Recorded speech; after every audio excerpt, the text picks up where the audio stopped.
Ashtar claims to be orbiting the Earth in a huge spaceship. He ranks himself Commander-in-Chief of the Free Federation of Planets. Sounds like something out of a Star Trek movie. Ashtar has recently written a book, channeled through a New York businessman, titled The New World Order, that focuses on astounding predictions regarding the future of humanity. Now let's look at some Old Testament Bible verses. Judges in particular will start. And the children of Israel did evil in the sight of the Lord, and served Balaam. And they forsook the Lord God of their fathers, which brought them out of the land of Egypt, and followed other gods, the gods of the people that were round about them, and bowed themselves unto them, and provoked the Lord to anger. And they forsook the Lord, and served Baal and Ashtaroth. Now down here in Judges again. And the children of Israel did evil again in the sight of the Lord, and served Balaam and Ashtaroth, and the gods of Syria, the gods of Zidon, the gods of Moab, the gods of the children of Ammon, the gods of the Philistines, and forsook the Lord and served not him. Ashtaroth, and you can see here there were a lot of other gods here, and also in Samuel. Put away the strange gods and Ashtaroth from among you. And the children of Israel did put away Balaam and Ashtaroth and served the Lord only. Now, the similarity in the spelling of these two names, Ashtar and Ashtaroth, in my opinion, is not a coincidence. I believe we're dealing with the same entity. So now we have this Ashtar, or Ashtaroth, an Old Testament false deity who is linked to today's UFO phenomenon.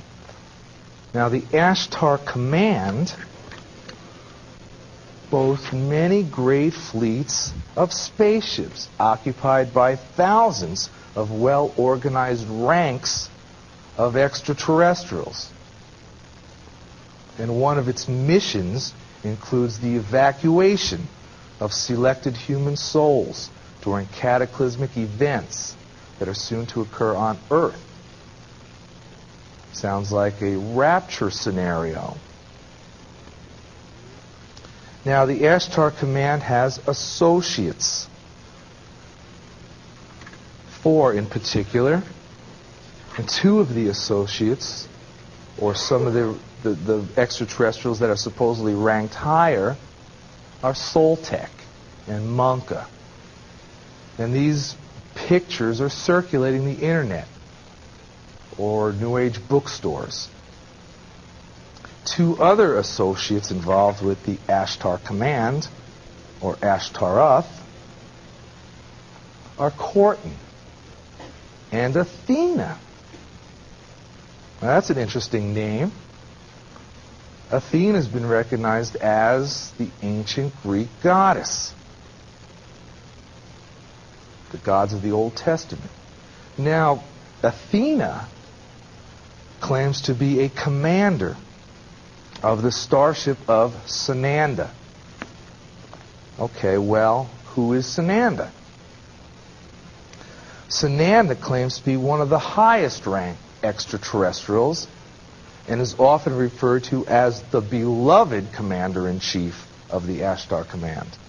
However, Sananda's main claim to fame is that he claims to be the historical Jesus Christ.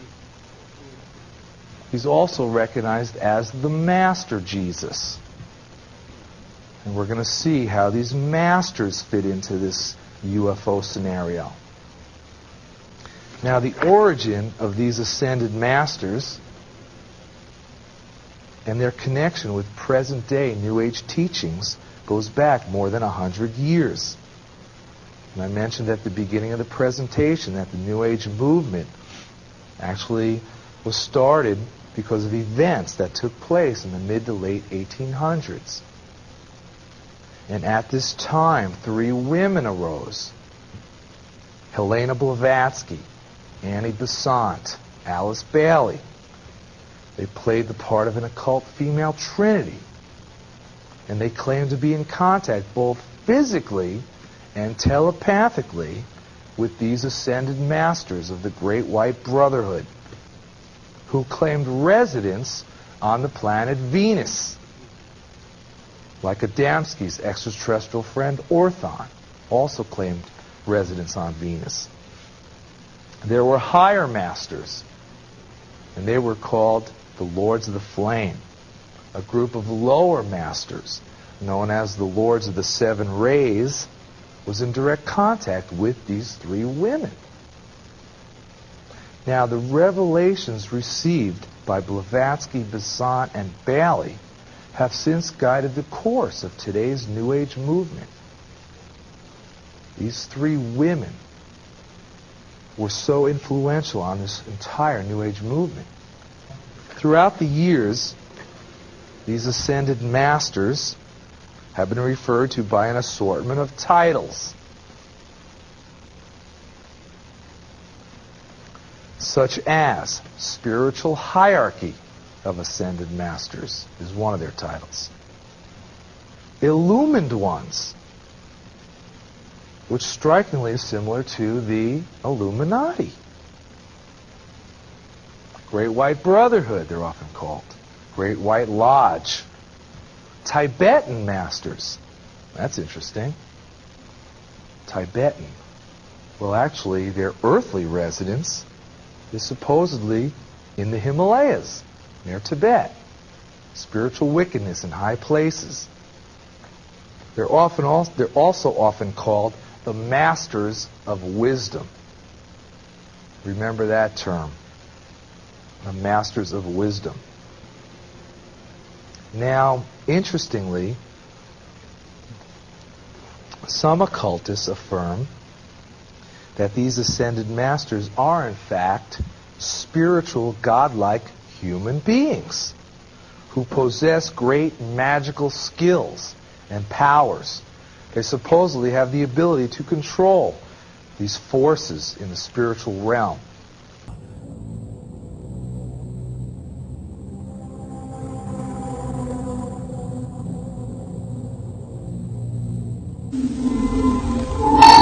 Aleister Crowley, the man who called himself the Beast 666, black magician, drug fiend, sex addict, and traitor to the British people.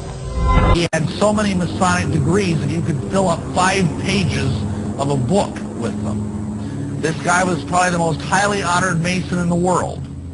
He styled himself the wickedest man in the world. He believed himself to be the great beast. And he changed his name to Aleister Crowley, so it would add up in both English, Hebrew, and Greek Kabbalah as 666.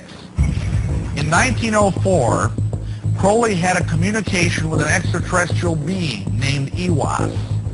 And this being, through his wife, kind of a channeling type operation, brought forth a book that was called the Book of the Law. The next thing that happened was that Crowley had a contact with another extraterrestrial that identified itself as Lam. That was the little guy's name. He was short, and he let Crowley draw a picture of him. And oddly enough, this is very much what the picture looked like. It's interesting that, 40 years before we knew such aliens existed, that Aleister Crowley was having conversations with them and drawing pictures of them.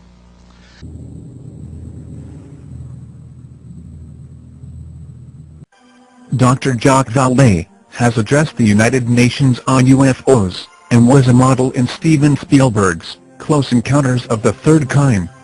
He is the author of 8 books of unidentified flying objects, and has been widely recognized as the premier investigating scientist in the realm of this research. In his book, Messengers of Deception, he says, an impressive comparison can be made between UFO occupants and the popular conception of demons. And in his book, Confrontations, he writes, The medical examinations to which abductees are said to be subjected, often accompanied by sadistic sexual manipulation, is reminiscent of the medieval tales of encounters with demons. He also made this statement: "I believe when we speak of UFO sightings, as instances of space visitations, we are looking at the phenomenon on the wrong level.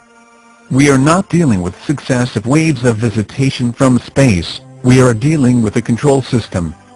And he states, UFOs are the means through which man's concepts are being rearranged. They are engaging in a worldwide enterprise of subliminal seduction. Jacques Vallée, at least at that time when he wrote that book, was an agnostic. Interesting that he comes to basically the same conclusions I do as a Christian from my research. And he said about UFOs, they're real, but they're not physical. They're messengers of deception. And this was based on his research of about 20 years. They seem to be psychologically preparing, setting us up for some ultimate delusion that is too horrible even to imagine as yet. I would agree with that. In Close Encounters of the Third Kind, that first film that came out about UFOs, the house that the mother and little boy were living in, the toys began running around and screws unscrewed in the presence of UFOs. What the film was saying was the same people that run UFOs run haunted houses. And I would say that's absolutely true. Oh yeah, it happens to me everywhere. Our house really has all kinds of paranormal activity. You'll see flashes of light.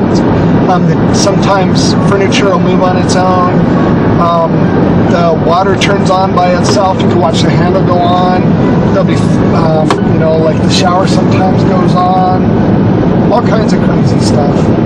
I've taken paranormal investigation groups to his home who have done it for many, many years, some of them up to 30 years. They bring their equipment, electromagnetic field readers, certainly a great number of video cameras, tape recorders, the Geiger counters and other equipment, dozens of pieces of equipment. And in every instance, the things we're able to capture, document, is phenomenal. We can have conversations with whatever they are, we're not sure. You can ask a question of them, you can't hear it, but you can play it back on your tape recorder and you can hear their voice. They will levitate or throw things around the room while you're there. While I'm there on more than one occasion, the water faucet just turns on by itself and turns off by itself. This has happened in front of many people. So they came and installed surveillance cameras throughout the house, and the stuff we captured are amazing. These balls, fist-sized balls of red light. Some of the debunkers and some of the skeptics will say, oh, it's a laser pointer, except for the fact that it's three-dimensional, and you can see that it's three-dimensional and it has a tail usually. En el exterior de su casa también se presentan extraños fenómenos, incomprensibles para Stan y sus amigos. One of the days we went outside, everything was fine. 5 minutes later, heard another noise, and all the lawn furniture was missing. We couldn't find it anywhere.